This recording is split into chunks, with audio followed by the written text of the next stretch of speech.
Subscribe करें हमारा YouTube channel और बेल आइकन को दबाएं लेटेस्ट वीडियो अपडेट्स प्राप्त करने के लिए। साथ ही हमारी सभी सब्जेक्ट्स की वीडियो प्राप्त करने के लिए क्लिक करें D&K अकेडमी और जाएं प्लेलिस्ट ऑप्शन पर, जहां आपको मिलेंगे पॉलिटी, जियोग्राफी, विज्ञान, हिंदी, MPGK, रीजनिंग और अन्य सभी सब्जेक्ट्स के वीडियो।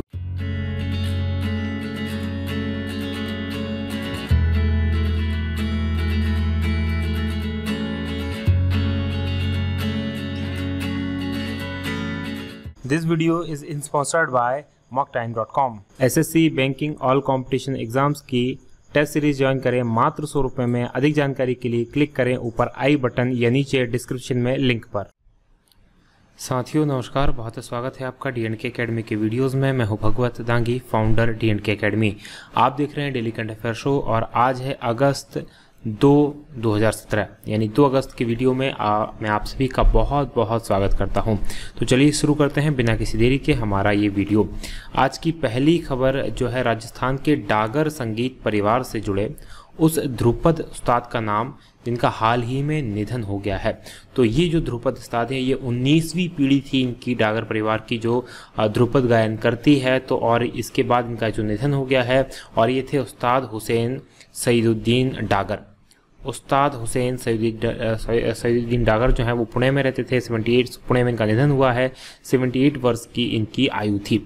तो ये इम्पॉर्टेंट नाम है, अगली परीक्षाओं में पूछा जा सकता है, इसलिए ये पहली खबर है। दूसरी खबर की बात करें, हाल ही में किस राज्य ने शिक्षा का स्तर सुधारने के लिए के उद्देश्य से 8वीं कक्षा में बोर्ड की परीक्षा ली जाने की घोषणा की। यानी कि स्टेट में अभी तक 8वीं कक्षा थी वो बोर्ड की नहीं थी, लेकिन उन्होंने अब ये बोर्ड की करने का निर्णय लिया है और ये किया है झारखंड की सरकार के द्वारा। झारखंड में बात करें तो रघुवीर दास जी की सरकार है और वहाँ की जो राजधानी है रांची है।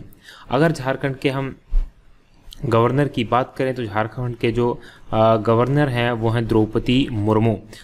हरियाणा की बात करें तो हरियाणा के जो गवर्नर हैं वो है कप्तान सिंह सोलंकी और मनोहर लाल खट्टर साहब की वहाँ पर सरकार है। चंडीगढ़ वहाँ की राजधानी है। पंजाब की बात करें, पंजाब में जो गवर्नर हैं वो हैं BP सिंह बदनौर और चंडीगढ़ राजधानी है कैप्टन अमरिंदर सिंह, माफ़ कीजिएगा, कैप्टन अमरिंदर सिंह साहब यहाँ वहाँ पर जो हैं चीफ मिनिस्टर हैं। वहीं छत्तीसगढ़ की बात करें तो छत्तीसगढ़ के अंदर रमन सिंह साहब की सरकार है। रायपुर जो है यहाँ की राजधानी है और बलराम दास टंडन साहब जो हैं यहाँ के गवर्नर हैं। अगले प्रश्न की बात कर लेते हैं। सुप्रीम कोर्ट ने हाल ही में कितने प्रकार की धातुओं को पटाखे में प्रयोग किए जाने पर रोक लगाने की घोषणा की है। सुप्रीम कोर्ट ने ये घोषणा की। तो 5 प्रकार की धातुएं हैं जिनका प्रयोग अब पटाखों में नहीं किया जा सकता और ये जो धातुएं हैं ये है लिथियम, पहली लिथियम है। दूसरी की बात करें तो ये है पारा। तीसरी है आर्सेनिक। चौथी की बात करें तो ये है एंटीमोनी जो कहा जाता है। और 5वीं जो है वो है सीसा। तो ये 5 धातुएं हैं जिनका प्रयोग करने पर रोक लगा दी है। खासकर तमिलनाडु का शिवकाशी है जहाँ की सबसे ज़्यादा पटाखे बनते हैं और हालांकि पूरे भारत में ही ये रोक है। तो 5 प्रकार के जो पदार्थ हैं जो हानिकारक हैं, ध्वनि प्रदूषण और वायु प्रदूषण करते हैं, इनके कारण बहुत ज़्यादा होता है। तो इस पर रोक लगा दी है सुप्रीम कोर्ट ने पूरी तरह से। अगले प्रश्न की बात करते हैं तो केंद्र सरकार द्वारा सिलेंडर पर दी जाने वाली सब्सिडी को समाप्त करने के लिए प्रत्येक महीने कितने रुपए बढ़ाने की अनुमति प्रदान की गई है। तो ध्यान दीजिएगा, जो केंद्र सरकार है उसने ये योजना लेके आए हैं और इसके लिए अभी अच्छा खासा हंगामा भी सदन में हो रहा है। लोकसभा के अंदर हंगामा हुआ है जिसमें ये कहा गया है कि सरकार जो है मार्च 2018 तक पूरी तरह से जो सब्सिडी समाप्त करना चाहती है।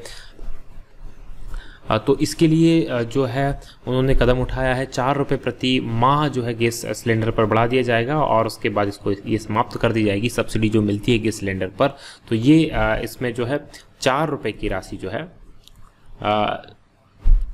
प्रति माह बढ़ाने की अनुमति दी गई है।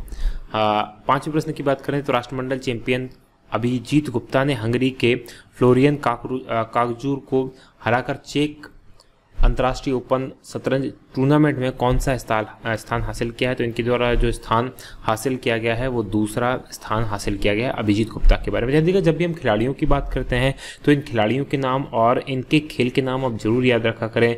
संभवतः आजकल ऐसा चल रहा है कि किसी खिलाड़ी का नाम दे दिया जाता है और पूछा जाता है ये किस खेल के खिलाड़ी हैं या किस खेल को खेलते हैं, तो ये नाम आपको याद होना बहुत जरूरी है। अगले प्रश्न की बात करते हैं तो राष्ट्रीय स्वच्छ गंगा मिशन की कार्यकारी समिति ने कितने करोड़ रुपए की परियोजनाओं को मंजूरी दी है, तो इनके द्वारा जो मंजूरी दी गई है 325 करोड़ रुपए की 425 करोड़ रुपए की योजनाओं को मंजूरी दी गई है, जिसके तहत गंगा की सफाई में इसका यूज़ किया जाएगा। खासकर जो सीवेज नालों का पानी आता है, सीवेज का जो पानी आता है उसको इसमें उन पे उस वर्क किया जाएगा। तो ये 425 करोड़ रुपए की राशि की मंजूरी दी गई है। अगले प्रश्न की बात करें 7वां प्रश्न, आरबीआई ने यूनियन बैंक ऑफ इंडिया का हाल ही में केवाईसी नियमों का अनुपालन नहीं करने के 2 अलग अलग मामलों में कुल कितने करोड़ रुपए का जुर्माना लगाया है, तो आरबीआई ने जुर्माना लगाया है और ये जो जुर्माना है 3 करोड़ रुपए का जुर्माना है, क्योंकि जो यूनियन बैंक ऑफ इंडिया है इसने केवाईसी नियमों का पालन नहीं किया था और 2 मामले थे जिन पर टोटल 3 करोड़ रुपए का जुर्माना इनके ऊपर लगाया गया है। आरबीआई की बात करें, आरबीआई की जो स्थापना की गई थी 1 अप्रैल 1935 में की गई थी और इसका मुख्यालय जो है मुंबई के अंदर है। उर्जित पटेल जो वर्तमान में आरबीआई के गवर्नर है। अगले प्रश्न की बात कर लेते हैं, एसबीआई ने बचत खातों में 1 करोड़ रुपए तक की जमा रकम पर वार्षिक ब्याज दर 4% से घटाकर कितने प्रतिशत कर दी है, तो 4% से घटाकर एसबीआई के द्वारा जो ब्याज दर कर दी गई है ये 3.5% कर दी गई है। तो अब 3.5% ब्याज दर इस पर मिलने वाली है। एसबीआई की हम बात करें तो एसबीआई की जो स्थापना हुई थी 1 जुलाई 1955 को स्थापना हुई थी। वर्तमान में जो इसके प्रमुख हैं अरुंधति भट्टाचार्य जो हैं इसकी चेयरपर्सन हैं। अगले प्रश्न की बात कर लेते हैं, रिलायंस कम्युनिकेशन ने निम्न में से किस टेली सर्विसेज लिमिटेड कंपनी के साथ विलय को अंतिम रूप दिया है, यानी कि उसको अब पूरी तरह से विलय कर लिया गया है रिलायंस कम्युनिकेशन के द्वारा और उस कंपनी का नाम है सिस्टेमा श्याम। सिस्टेमा श्याम की बात करें तो ये रशियन कंपनी है जो कि भारत में एमटीएस के नाम से अपना व्यापार करती थी और इसको अब पूरी तरह से विलय कर लिया गया है रिलायंस कम्युनिकेशन के द्वारा। अगले प्रश्न की बात कर लेते हैं, केंद्र सरकार ने स्वच्छता जन आंदोलन स्वच्छता सर्वेक्षण 2018 के हेतु प्रेरणा गीत स्वच्छता की ज्योति जगी है तैयार किया है। यह गीत किसके द्वारा लिखा गया है, तो ये गीत जो तैयार किया गया है जिनके द्वारा लिखा गया है वो हैं प्रसून जोशी साहब। प्रसून जोशी जाने माने कवि हैं, लेखक हैं, गीतकार हैं। बॉलीवुड की बहुत सारी फिल्मों के लिए इन्होंने गीत भी लिखे हैं और पटकथा भी लिखी है, तो इनके द्वारा ये गीत तैयार किया गया है। अगले प्रश्न की बात कर लेते हैं, तो अगला प्रश्न है, किस सैनिक बल ने एनएसडीसी के साथ कौशल विकास हेतु समझौता ज्ञापन पर हस्ताक्षर किए, यानी कि एनएसडीसी के साथ अब ये जो है कौशल विकास का काम भी करेंगे, कौशल विकास करने का काम करेंगे, लोगों को ट्रेनिंग देने का काम करेंगे और ये जो है बीएसएफ के द्वारा ऐसा किया गया है, बॉर्डर सिक्योरिटी फोर्स। बीएसएफ की बात करें तो अर्धसैनिक बल है बीएसएफ। इसकी जो स्थापना की गई थी 1 दिसंबर 1965 को इसकी स्थापना की गई थी और बीएसएफ का जो मुख्य काम है भारत की जो सीमा है उसकी सुरक्षा करने का काम, उस पर शांति स्थापित करने का काम जो है बीएसएफ का है। अगर सीआईएसएफ की बात करें, औद्योगिक केंद्रीय औद्योगिक सुरक्षा बल की हम बात करें तो इसकी जो स्थापना की गई थी 1969 में इसकी स्थापना की गई थी और इसका जो काम है सीआईएसएफ का जो सरकारी उपक्रम है जिसे हम कहा जाता है जैसे कि भेल है और इस तरह के जो सरकारी उपक्रम होते हैं तो उनकी सुरक्षा करने का काम होता है, सीआईएसएफ का काम होता है। अगले प्रश्न की बात करें, नीति आयोग के किस उपाध्यक्ष ने 1 अगस्त 2017 को अपने पद से इस्तीफा दे दिया है, तो ये इस्तीफा दिया गया है नीति आयोग के जो वर्तमान में उपाध्यक्ष हैं अरविंद पनगड़िया साहब, उनके द्वारा इस्तीफा दिया गया है। अगर हम नीति आयोग की बात करें, नीति आयोग की स्थापना जो हुई थी वो योजना आयोग के स्थान पर हुई थी और इसने जो काम करना शुरू किया था 1 जनवरी 2015 से अपना काम करना इसमें शुरू किया था। अमिताभ कांत जो है वर्तमान में इसके सीईओ हैं और नीति आयोग के जो अध्यक्ष होते हैं वो पदेन अध्यक्ष प्रधानमंत्री जो होते हैं इस पद के इस आयोग के पदेन अध्यक्ष होते हैं। तो इन्होंने अपना इस्तीफा, उपाध्यक्ष साहब ने अपना इस्तीफा अरविंद पनगड़िया जी ने दे दिया है। अगले प्रश्न की हम बात करें, वह राष्ट्रीय महत्व का संस्थान जिसने समुद्र में बिखरे तेल को सोखने की नई विधि विकसित की है, तो इसके द्वारा एक नई विधि विकसित की गई है और उस संस्थान का नाम है Indian institute of science education and research, Thiruvananthapuram. Kerala का तिरुवनंतपुरम का जो संस्थान है, इसके द्वारा समुद्र के अंदर जो तेल बिखर जाता है उसको सोखने की एक नई विधि विकसित कर ली है। और वो ये जो विधि है ये गैलेटर के नाम से जानी जाती है, जिसमें गैलेटर का यूज़ होता है।